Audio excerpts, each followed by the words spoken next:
Airport पर भाग दौड़ के बीच यात्री अपने अधिकारों को जानना भूल जाते हैं। डीजीसीए के नियम सुरक्षा और मुआवजे का हक देते हैं। अगर आपकी फ्लाइट लेट हो गई है तो एयरलाइन को फ्री खाना पानी देना अनिवार्य है। छोटी फ्लाइट में 2 घंटे से ज्यादा देरी पर यह नियम लागू होता है। रूस के राष्ट्रपति व्लादिमीर पुतिन 2 दिवसीय भारत दौरे पर गुरुवार को नई दिल्ली पहुंचे हैं। ये दौरा भारत रूस रणनीतिक साझेदारी के 25 साल पूरे होने के अवसर पर हो रहा है। पुतिन की यात्रा के दौरान रक्षा, ऊर्जा, व्यापार और तकनीकी सहयोग को मजबूत करने पर चर्चा होने की उम्मीद है। प्रधानमंत्री मोदी ने पुतिन के सम्मान में निजी रात्रि भोज रखा है। बिग बॉस 19 में वाइल्ड कार्ड कंटेस्टेंट मालती चाहर का अचानक एविक्शन हुआ, जिससे पूरे घर में तनाव और इमोशंस का माहौल बन गया है। गुरुवार के एपिसोड में एक विशेष टास्क के जरिए तय हुआ कि कौन कंटेस्टेंट सुरक्षित रहेगा और किसे घर छोड़ना होगा, जिससे खेल की दिशा बदल गई। इजरायली रक्षा बलों ने दक्षिणी गाजा के राफा क्षेत्र में हमास के आतंकवादियों के खिलाफ बड़ी कार्रवाई की है, जिसमें 40 आतंकवादियों को मार गिराने का दावा किया गया है। राफा क्षेत्र की भूमिगत सुरंगों में फंसे आतंकवादियों की संख्या 200 तक हो सकती है, जो महीनों से भूमिगत रह रहे थे और इजरायली सेना के साथ लड़ाई में शामिल हुए। इंडिगो एयरलाइन ने पिछले कुछ दिनों में परिचालन चुनौतियों का सामना किया है, जिससे हवाई यात्रा में भारी अव्यवस्था उत्पन्न हुई है। 550 से अधिक घरेलू और अंतर्राष्ट्रीय उड़ानें रद्द होने से यात्रियों को घंटों इंतजार करना पड़ा है, जिससे गुस्सा बढ़ गया है। बिग बॉस 19 का ग्रैंड फिनाले 7 दिसंबर 2025 को होगा, जिसमें सलमान खान भव्य अंदाज में होस्ट करेंगे। दर्शक इसे जियो हॉटस्टार और कलर्स टीवी पर देख सकेंगे।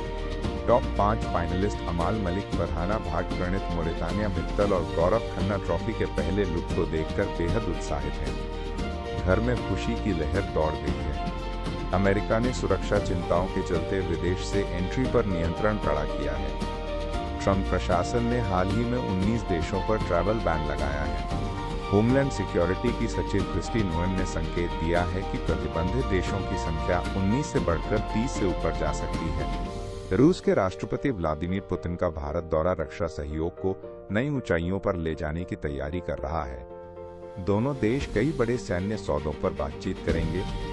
सुखोई 30 विमानों के अपग्रेड और R-37 लंबी दूरी की एयर टू एयर मिसाइलों की खरीद पर चर्चा होगी। S-400 और S-500 एयर डिफेंस सिस्टम भी प्रमुख मुद्दे हैं। पाकिस्तान सरकार ने पूर्व प्रधानमंत्री इमरान खान से उनकी बहन उज़्मा खान की मुलाकात पर रोक लगा दी है। ये निर्णय सूचना मंत्री ने गुरुवार को प्रेस कॉन्फ्रेंस में बताया।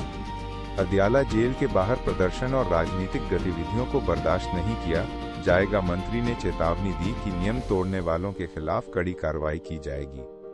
रूस के राष्ट्रपति व्लादिमीर पुतिन जब गुरुवार रात भारत पहुंचे तो दिल्ली के पालम एयरपोर्ट पर ऐसा पल देखने को मिला जिसने पूरी दुनिया का ध्यान खींच लिया। प्रधानमंत्री नरेंद्र मोदी ने प्रोटोकॉल के नियमों को पीछे छोड़ते हुए पुतिन का गर्मजोशी से स्वागत किया, जो भारत और रूस के रिश्ते की मजबूती का सशक्त संदेश था। रूसी राष्ट्रपति व्लादिमीर पुतिन की भारत यात्रा ने एक नया अध्याय खोला है, जब पीएम मोदी ने एयरपोर्ट पर उनका स्वागत किया। ये दृश्य दुनिया भर की मीडिया का ध्यान खींच रहा है। पुतिन और मोदी का गले मिलना और एक ही कार में बैठना भारत रूस की दोस्ती का नया प्रतीक बन गया है। ये मुलाकात दोनों देशों के बीच संबंधों को और मजबूत करेगी। पाकिस्तान में जनरल आसिम मुनीर को चीफ ऑफ डिफेंस फोर्सेस और चीफ ऑफ आर्मी स्टाफ के पद पर नियुक्त किया गया है। ये एक ऐतिहासिक फैसला है। राष्ट्रपति आसिफ अली जरदारी ने इस नियुक्ति को मंजूरी दी है। ये पहली बार है जब किसी सैन्य अधिकारी को दोनों पदों का जिम्मा सौंपा गया है।